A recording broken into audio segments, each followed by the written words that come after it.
Bonjour, dans cette vidéo, on continue la correction du début du premier exercice de l'activité 10. Donc cette fois-ci, on va s'intéresser au cas numéro 3 et 4. Alors pour le cas numéro 3, on nous demandera également de calculer deux petites dérivées du sur dt en 0+, et di' sur dt en 0+. Donc là, vous voyez qu'on a dans cet exercice une bobine et un condensateur. Donc on va pouvoir écrire une double continuité. On a premièrement la continuité de I'' à travers L. Donc on a que I'' de 0 plus est égal à I'' de 0 moins est égal à 0, d'après l'énoncé. On nous explique que tous les courants sont nuls pour T négatif. Et on a la continuité de U aux bornes de C. On a donc que U de 0 plus est égal à U de 0 moins est égal à 0 d'après l'énoncé. Ce ne sera pas toujours vrai, attention, car on nous explique que le condensateur est initialement déchargé. Donc voilà déjà ce qu'on peut utiliser, les doubles continuités. Et une fois qu'on a utilisé ça, eh bien on va utiliser le reste du circuit pour essayer de trouver U, on l'a fait, pardon, U', U', et I'.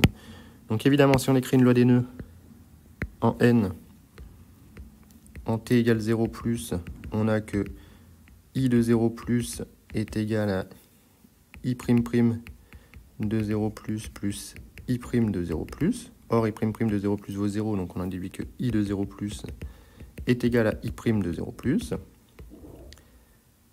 Une nouvelle information importante. Enfin, pour trouver U'', par exemple, si on fait une loi des mailles, dans cette maille-ci, on a que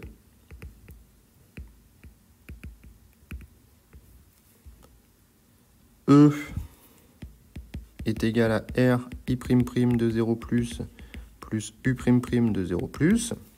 D'accord, puisque ici, en convention récepteur, on a R'.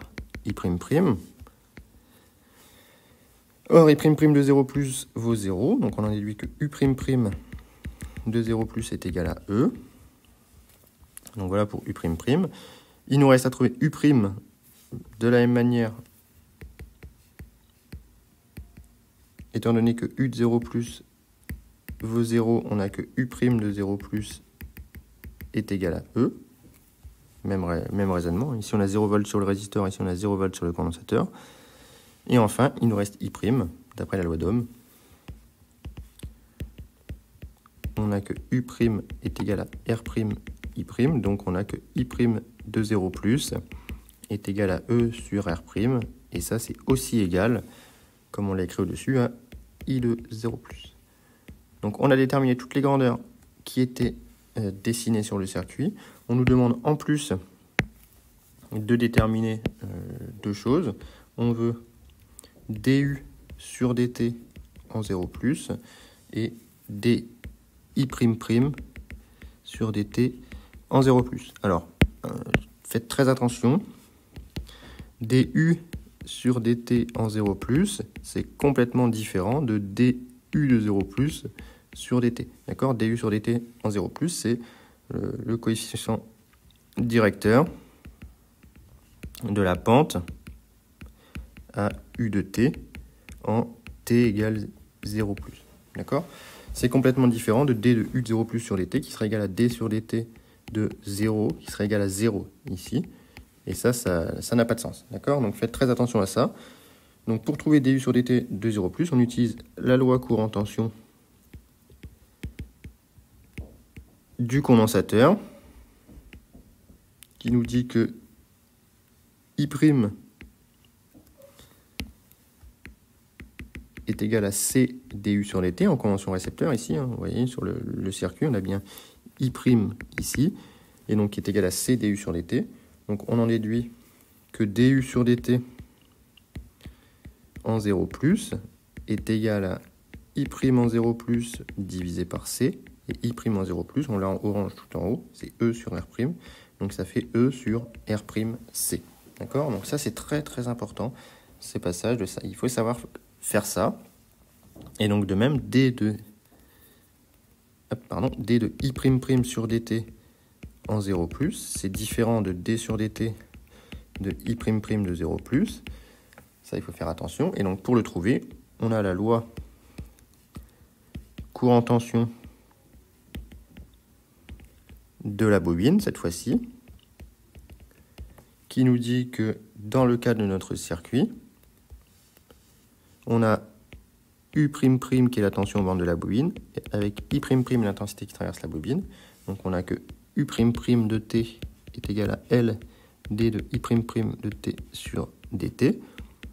Donc en t égale 0+, on a que U'' de 0+, est égal à L d de I'' de 0+, sur dt. Pardon, attention à la manière dont on le note pour ne pas faire la confusion, justement. Hop.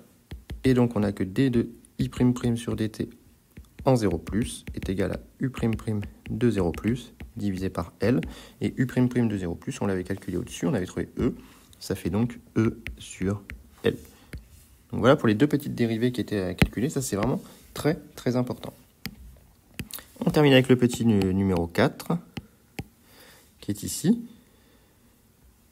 Donc là, on a deux condensateurs. Donc on utilise la continuité de la tension pour chaque condensateur, même si ce sont les intensités que l'on désire, puisque seules les intensités sont représentées, on passe par la continuité de la grandeur qui est continue, à savoir la tension pour un condensateur. Donc on va appeler U et U' les deux tensions. Donc on a U de 0+ qui est égal à U de 0- qui est égal à 0 d'après l'énoncé, condensateur déchargé. Attention, encore une fois, on fera des exercices avec des condensateurs chargés. Il faudra, dans ce cas-là, adapter le raisonnement. Et U' de 0+ est égal à U' de 0- est égal à 0, de même. Donc, une fois que j'ai trouvé les deux tensions, ici U et U', je vais pouvoir trouver cette tension aux bornes du résistor, d'après une loi des mailles, dans cette maille-ci. Donc, loi des mailles. Si je prends dans ce sens, on n'a que U' de 0+, plus, alors cette tension, on peut l'appeler U1, plus U1 de 0+, moins U de 0+, est égal à 0. Mais U' de 0+, on a vu que ça valait 0. U de 0+, on a vu que ça valait 0. Donc on a déduit que U1 de 0+, est égal à 0. Or, U1 de 0+, c'est égal à R, la résistance R' fois I' de 0+. Donc on en déduit que I' de 0+, est égal à 0. Et ça nous avance bien, puisque si on appelle N ce nœud-là, on a donc en N la relation qui nous dit que I de 0+ est égal à I' plus I''. Donc en T égale 0+, on a que I de 0+ est égal à I' de 0+ plus I' de 0+, c'est-à-dire I' de 0+.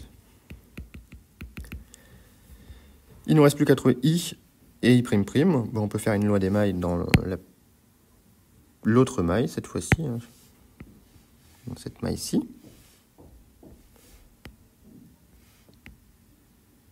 Voilà. Donc si je fais une loi des mailles ici, c'est un peu mal dessiné, mais c'est pas grave, je tourne dans ce sens-là. Loi des mailles. Je trouve que E, hop, je rencontre E, je rencontre R en convention générateur, donc c'est moins R I de 0+. Je continue de tourner, je tombe sur U, moins U de 0+, est égal à 0. J'en déduis que I de 0+, ça valait 0, est égal à E sur R. Et ça, c'est aussi égal à I'' de 0+. Donc voilà pour le cas numéro 4. On a réussi à déterminer toutes les intensités. Encore une fois, on a déterminé les intensités en utilisant au départ la continuité de la tension pour chaque condensateur. D'accord? Donc quand vous avez un exercice dans lequel il y a des condensateurs, vous commencez par écrire la continuité de la tension. Quand vous avez un exercice dans lequel il y a des bobines, vous commencez par écrire la continuité de la bobine. Donc voilà pour ce premier exercice de l'activité 10. J'espère que c'était clair ou tout du moins compréhensible. Ce n'est pas du tout un exercice facile et il faudra bien s'entraîner.